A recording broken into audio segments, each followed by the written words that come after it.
So, have you heard that vitamins and minerals can often be imbalanced for kids with ADHD? But then you're kind of stuck wondering, well, what am I supposed to do with this information? Maybe you've tried going to the pediatrician and getting answers to that question. And it's vague and unclear, and you're kind of stuck. So that's the topic that we're going to cover today, so that you can make some progress in this area. And with us, we have Dr. Ari Calhoun, and she is fantastic. In fact, I first found a presentation that she had given online where she spent an hour long diving into all of the details and some of the science, and it was great to listen to. And then I worked with her personally for my kiddos, and she helped to uncover something that was really transformative. In fact, this kiddo that went from being, I would say, oppositional and not getting any of his homework done at all, to then self-initiating and getting coming down and saying, oh, I have this assignment to do, and getting started on it. So that was hugely transformational in our family. And this building block of the body is really critical towards supporting everything else like above that. It's like the foundation of the house, essentially. Would you agree, Dr. Calhoun? Absolutely. And thank you so much for having me on to talk about a subject that I'm super passionate about. And I think just as Veronica mentioned, what I really truly believe is that there are nutritional imbalances that are at the root of ADHD oftentimes. And the way that I explain this to patients and parents who are looking into this is that when we encounter a child with ADHD, the first recommendation from the pediatrician is to go on some form of stimulant.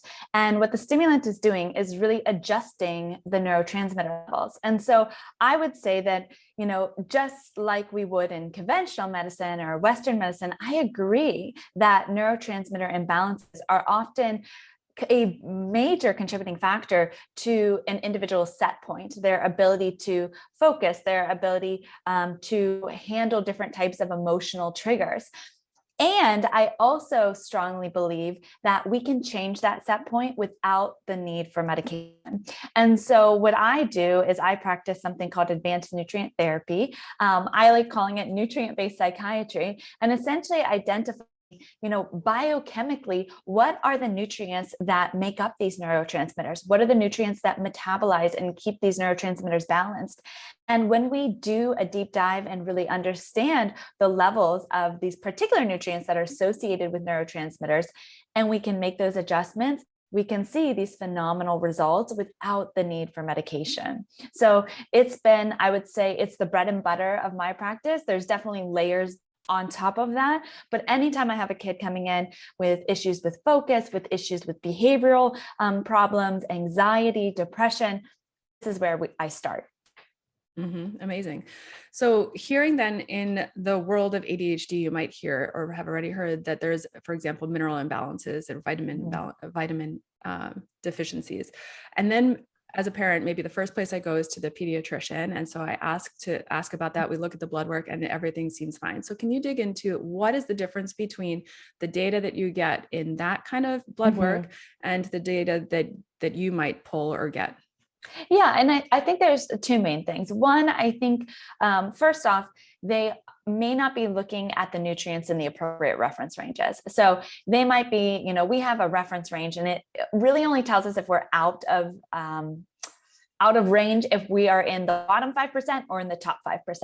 But there's still an optimal range in between this 90% of individuals that, where our children are going to do their best. They're going to achieve their potential.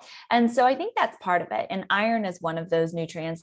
You might go to your pediatrician, they might measure iron, but if they don't fall outside of that 5%, everything is normal. And so I might look at that way differently. We could run the same test, but have way different interpretations of something like that. So iron is one, B12 is another, B6 is another. There's a number of things that they might look at. Number two, and I think this is probably primary, is that unless you're really trained in this from a neurotransmitter or from this perspective, you probably are not going to be running the same or the appropriate test, looking at the appropriate nutrients.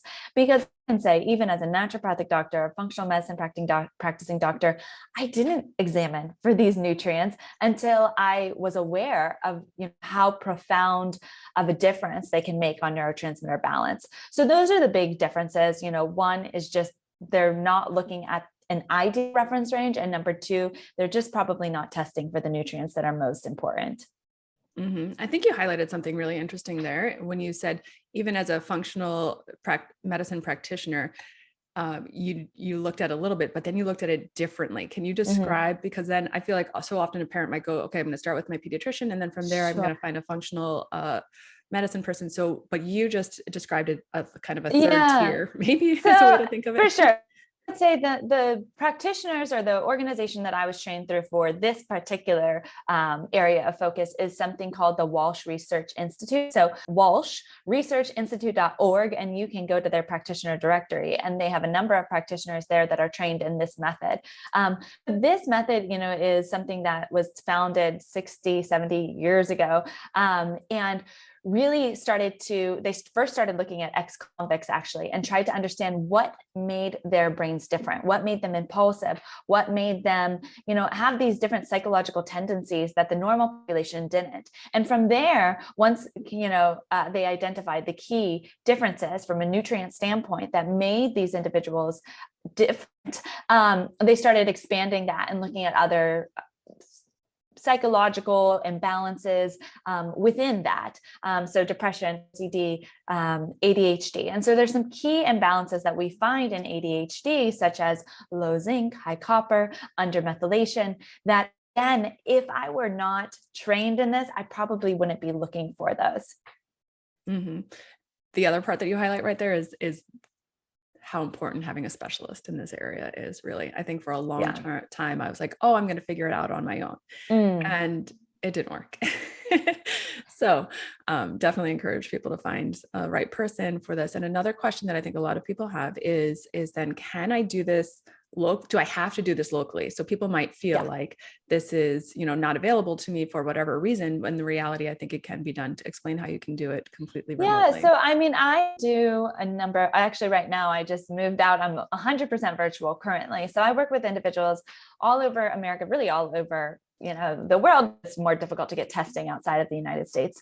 And then there are also a number of other practitioners that do something similar. So you're always welcome to reach out to me. And if you prefer a local provider, we can look and help you identify someone within your area.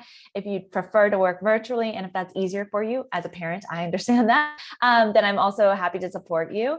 And this testing can be done just at your home and at your local LabCorp. So essentially, testing can be ordered by you, taken to a LabCorp, any local LabCorp for your child to have their blood drawn, and then the urine test is done at home. And so it's really neat that we're able to still access the appropriate testing no matter where you are within the US. Thank you. That's amazingly hopeful and encouraging for people, I hope. So can you share then where people can find you specifically? Yeah, absolutely. So one of the best places to reach out to me is actually on Instagram. So my handle is at dr.Ari Calhoun. I'm sure you can include that in the show notes. And then my website is kithandkinwellness.com. And so you can reach out to me through there as well. If you have any questions or interested in learning about this more, I do still have that webinar up that you were referring to. So if you go to my webinar or health resources page, you can learn more about the nutrient-based approach to mental health disorders there, and kind of do a little bit more research about how this might be impacting your child. Awesome. That was a phenomenal resource right there. Thank you for creating that. And as we're wrapping up, can you maybe share a story I shared a little bit of my story for my family, but can you share what happened for another family that you've worked with? Yeah, I think one of the most profound things I see is in children with any type of behavioral disorder. So opposition, and you mentioned this a little bit as well. But I had a child who came in who was having just recently, having tantrums throughout the day, and difficulty within school as well. But his parents were mostly troubled by the fact that he was just a very emotionally dysregulated. The tiniest trigger would set him off, and it would set him off for quite a bit of time. And, they started to feel hopeless. They were doing counseling and it wasn't really yielding any result. And so whenever I see this, the first thing is I just have compassion for the child, because whatever we're going through on the outside because of the child, we then have to think about what is this doing? What kind of turmoil is going on inside for that child? And so in this particular scenario, we understood what those nutrient imbalances are. They oftentimes, I love this, the symptoms very much match the blood work. And that gives us a lot of hope, because then they respond quite quickly. And within 6 weeks time, his parents went from having 3-4 major hour-long meltdowns a day to having very reasonable twice a week. There would be something going on, but he would be able to talk himself through it, get through it much, but, was achieving much higher results in school. And to me, that before this, I felt like my brain was walking me, like my brain was in control of me. And now I feel like I'm in control of my brain, which was really powerful to hear from just an 8-year-old child. Absolutely. And I would say, like, from the parent perspective, that was what I observed it for my kiddos as well. It was almost like they gained the ability to make choices more so. Yeah. Whereas before it was just outside of their reach. Yep, absolutely. Which is so exciting for me to hear. Absolutely. Well, thank you for being here today. Yeah. And I'd encourage people to reach out to you or go watch that video because it is amazing. Find the link down below and see you there. Thank you, Dr. Calhoun. Thank you. Take care. Bye.